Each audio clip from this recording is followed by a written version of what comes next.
j'étais vraiment scandalisé. Sam, c'est vrai, il y a quelques années, je voyais en lui un grand esprit critique. Mais quand vous venez ici, sur cette salle, dans cette auguste assemblée où on discute des choses de l'État, de la République, du bien commun, de l'intérêt général, et que des gens se mettent à demander des cartons d'invitation, non, ça déprécie notre hauteur. Que vois-je là? Vous m'avez dit qu'il y aura des députés, il y aura des grandes personnes ici. Je ne vois que, je n'écoute que des bourdonnements de la gourmandise qui survolent le ciel de l'imposture. Oui. Et on ne peut pas ne pas le reconnaître. Vous parlez d'honorabilité. Où est l'honorabilité s'il n'y a pas la bonté? Où est l'honorabilité s'il manque le sens de l'honneur? S'il manque l'esprit de sacrifice? S'il manque la grandeur requise que doivent incarner ceux qui doivent représenter le peuple? C'est la question qu'on se pose et à laquelle on doit répondre.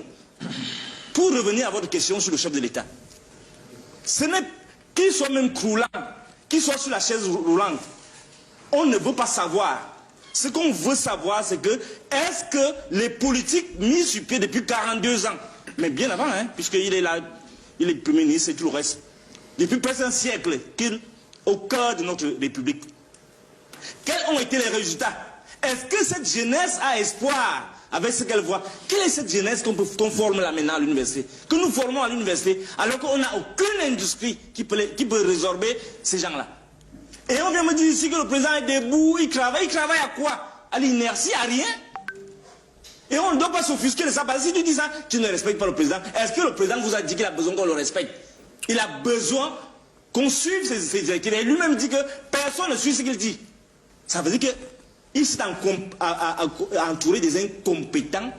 Il a créé un culte païen à travers lequel on va célébrer son nom alors que nous tous sommes morts. Voilà la République dans laquelle nous sommes actuellement. On ne peut donc pas s'empêcher de dire à vous autres qui venez ici claironner, jouer aux obligés, que ce n'est pas le sport qui nous intéresse. Ce n'est pas vos trophées que vous manipulez avec Eto'o-Fils qui nous intéresse. Ce qui nous intéresse, c'est que de voir ce pays décoller. Ce qui nous intéresse, c'est voir cette jeunesse avoir espoir. Et ne venez pas énerver les gens avec une image qu'on fabrique dans les bureaux de la présidence. Et on nous impose comme le chef de l'État. Le chef de l'État, il est fatigué. Il vous dit qu'il est fatigué, mais on l'amène à continuer à travailler. Le sport, le foot, le plaisir, la jouissance, c'est ça qui développe un pays. On lui a donné les trophées parce qu'il a fait jouir les gens. Et c'est ça qui fait développer un pays. Merci. Merci, docteur Fridelenke. Peut-être Sam Séverin Ango voulait dire un ou deux mots avant qu'on embraye sur la première thématique. On s'en parle là? Oui, en réalité, non, juste sur les sorties de mes deux voisins qui tentent de m'étrangler. Ça ne commence pas aujourd'hui. Vous savez, mon positionnement dérange. Et je suis très bien placé parce que je les ai tous côtoyés, ceux qui disent appartenir à ce qu'on appelle les forces de changement. Parce que moi, je suis différent de tout ce monde. Monsieur Nke, vous devez faire preuve de modestie. Ah oui. Parce que intellectuellement, je suis au-dessus de vous. C'est quand vous êtes entré à l'université, j'y suis entré bien avant vous, des années avant. Je suis d'abord votre aîné. Donc ne venez pas sur des plateaux faire de la simple agitation. Parce qu'au passage, Sam Séverin Ango, je suis homme politique parallèlement. C'est-à-dire qu'aujourd'hui, je suis militant RDPC de la section Villa Centre. Et je parle escalité en même temps. Alors, pour le cas de M. Roger Justin Noah, je voudrais vous demander, M. Boubangomna, pour la bonne suite de cette émission, de bien cadrer le personnage.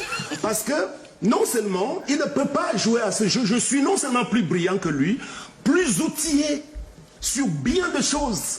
S'il commence à déranger la bonne marche de ce débat, on ne va pas y arriver. Donc je lui demande d'abord de retirer les conneries qu'il a formulées en tout début me concernant, parce que ce sont des conneries. Donc vous n'avez pas à me comparer à qui que ce soit, parce que l'émission est bien trop sérieuse. Donc demandez-lui d'être discipliné. S'il ne peut pas l'être, alors là, ça va vraiment se gâter. Moi je n'ai pas fait le déplacement de Canal Presse pour venir être entouré d'abrutis autour de moi. Donc, il faut vraiment qu'on s'entende sur ce coup-là. Merci, Sam Séverin. Je vous laisse 5 secondes. Vraiment faire une précision. Pour dire à Fridelin on va peut-être, honorable. Moi, je vais répondre aussi. J'ai le droit de répondre. Non, on va rentrer dans le débat. Parce qu'il a eu la parole deux fois. On va rentrer dans le débat. Il a eu la parole deux fois. Docteur Fridelin et honorable, on rentre dans le débat qui est politique présidentielle. Vous allez garder vos arguments. Mais ils font des attaques ad hominem. C'est interdit ad hominem. Vous savez ce que ça veut dire, une attaque ad hominem? Bien sûr. Vous sortez du débat, vous attaquez à la personne. On va pas permettre minimalement cela. Voilà, on va pas permettre les attaques ad hominem, donc pas les attaques de personnes.